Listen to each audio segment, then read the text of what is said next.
Hi, good morning. ఎలా ఉన్నారు అందరూ? మీరందరూ బాగున్నారని అనుకుంటున్నాను. మేము కూడా చాలా చాలా బాగున్నామండి. కొత్తగా యూట్యూబ్ ఛానల్ స్టార్ట్ చేశాను. సపోర్ట్ చేయండి ప్లీజ్. వీడియో నచ్చితే లైక్ చేయండి, షేర్ చేయండి, అలాగే ఛానల్ని సబ్స్క్రైబ్ చేసుకొని చిన్న ఎంకరేజ్మెంట్ని నాకు అందించండి. Thank you so much. ఈరోజు బ్రేక్ఫాస్ట్ ఇడ్లీ చేస్తున్నాను. దానికోసం ప్రిపరేషన్స్ చట్నీ, పల్లీ చట్నీ చేయక 2 days అవుతుంది. అక్కడే ఎక్కడ ఉంటుంది టొమాటో పచ్చిమిర్చి చట్నీ దోశలు అని చెప్పి అదే చేస్తున్నాను కదా. సో 2 days తర్వాత ఆఫ్టర్ 2 days పల్లీ చట్నీ చేస్తున్నాను మళ్ళీ.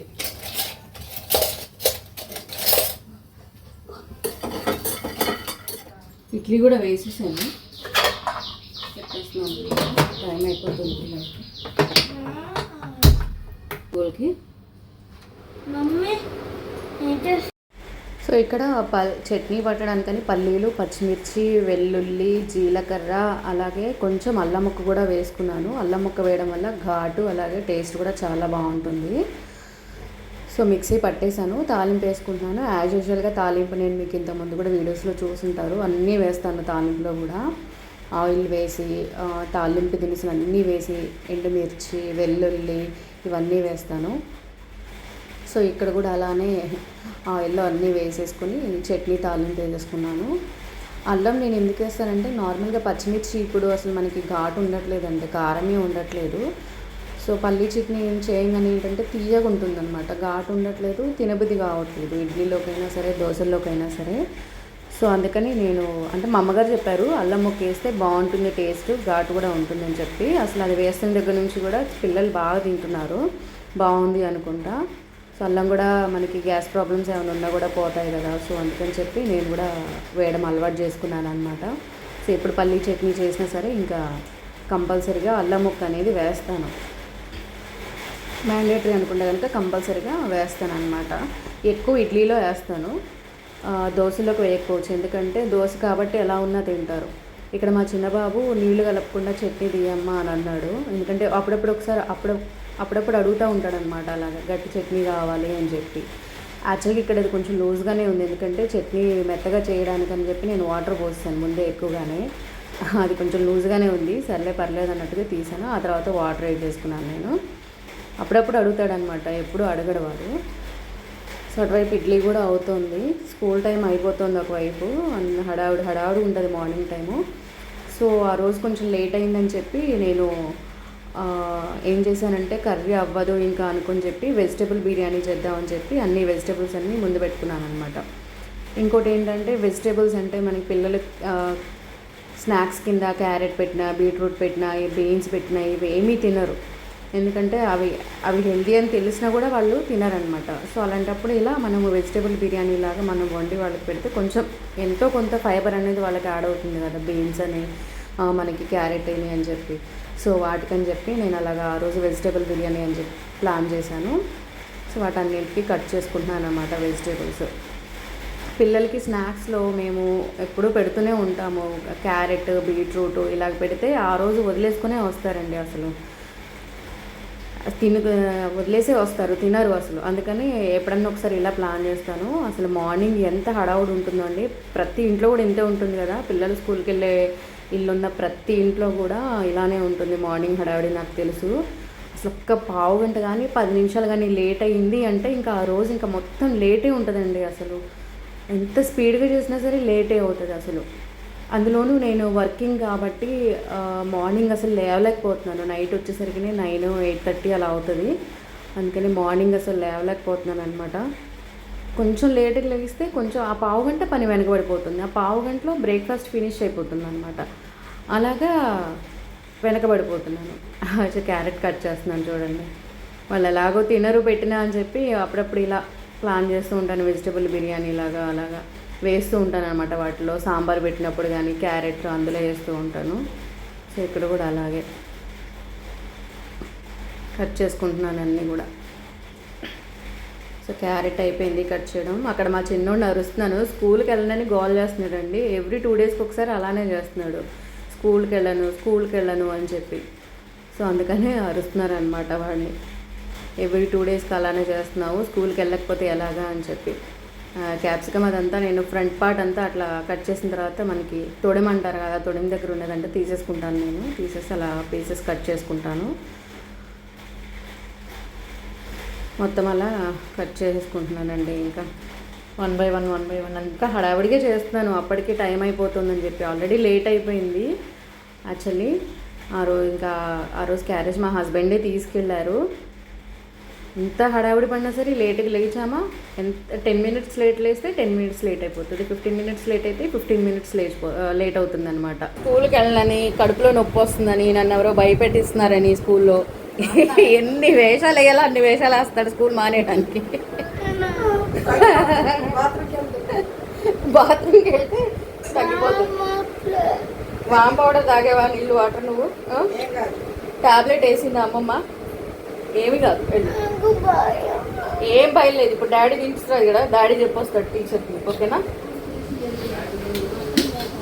ఇంకెక్కడ వెజిటేబుల్ బిర్యానీ చేయడానికి ప్రిపరేషన్ చేస్తున్నాను. ఆయిల్ వేసాను అందులో ఆయిల్ కాకుండా కొంచెం నెయ్యి కూడా వేసాను అనమాట.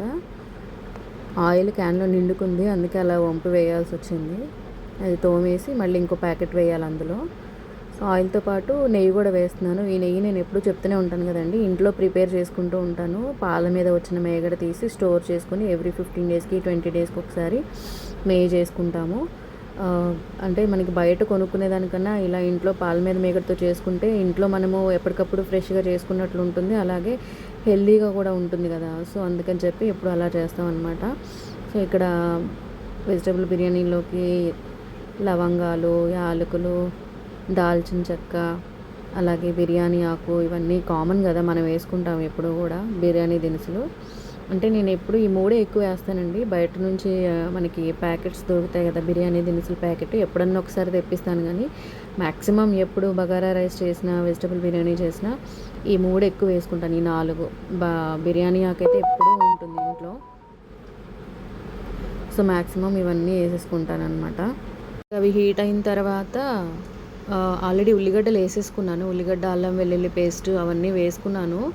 అది యాక్చువల్గా క్లిప్ పడలేదండి, నేను చూసుకోలేదు అది యాడ్ అయింది లేదు అనేది. అవన్నీ వేగిపోయిన తర్వాత అల్లం వెల్లుల్లి పేస్ట్, ఉల్లిగడ్డ, పచ్చిమిర్చి, కరివేపాకు ముందే వేసేసాను. అవన్నీ వేసుకున్న తర్వాత ఇప్పుడు వెజిటేబుల్స్ వేస్తున్నాను. బంగాళదుంప, క్యారెట్, బీన్స్, క్యాప్సికము ఇవన్నీ యాడ్ చేసి కొంచెం సాల్ట్ వేయాలి.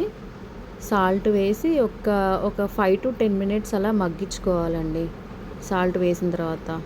ఎందుకంటే అవి అట్లా డైరెక్ట్గా వాటర్ పోస్తే అవి ఉడకవు అనమాట. కొంచెం సాల్ట్ వేసి మగ్గించుకుంటే బాగా మగ్గుతాయి. అవన్నీ యాడ్ చేశాను కానీ టొమాటో యాడ్ చేయలేదు. అవన్నీ వేసిన తర్వాత లాస్ట్లో నాకు గుర్తొచ్చింది, అరే టమాటా కట్ చేయలేదు అని చెప్పి. సో ఇంకా అప్పుడు వెంటనే అది కూడా కట్ చేసి వేసేసి అది కొంచెం సాల్ట్ యాడ్ చేస్తున్నాను. సాల్ట్ యాడ్ చేసి కలయబెట్టుకొని ఒక 5 to 10 మినిట్స్ అలా నార్మల్గా ఆయిల్లో మగ్గించుకుంటే స్మూత్గా అవుతాయి అన్నమాట. అవి ఉప్పు పడుతుంది వాటికి, ఆల్రెడీ పచ్చిమిర్చి వేసాం కాబట్టి కారం పడుతుంది, స్మూత్గా బాగుంటుంది టెక్స్చరు. సో అందుకని ఒక 5 to 10 మినిట్స్ అలా ఆయిల్లో మగ్గించుకున్నాక అప్పుడు నేను రైస్ వేస్తాను అనమాట. ఒక సైడ్ అటు సైడ్ పాలు కూడా పెట్టేశాను. హడావుడిగా ఉంది, అప్పటికే కంగారుగా చేస్తున్నాను అనమాట. అందుకే అన్నీ పడేస్తున్నాను కింద అటు ఇటు కూడా స్టవ్ మీద. కొత్తిమీర, పుదీనా వేసేసాను. అవి కూడా కలయబెట్టుకున్నాక ఇంకా రైస్ ముందే నానబెట్టుకున్నానండి.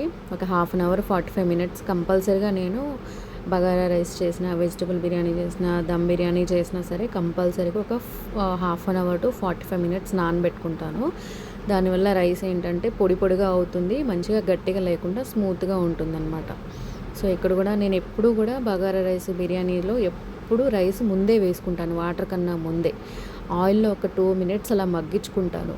ఎందుకు టేస్ట్ బాగుంటుందని నేను నమ్ముతాను. అందరూ అలా ఉంటారని కాదు, చెయ్యాలని కాదు, టేస్ట్ బాగుంటుందని చెప్పి నేను అలా వేసుకుంటాను.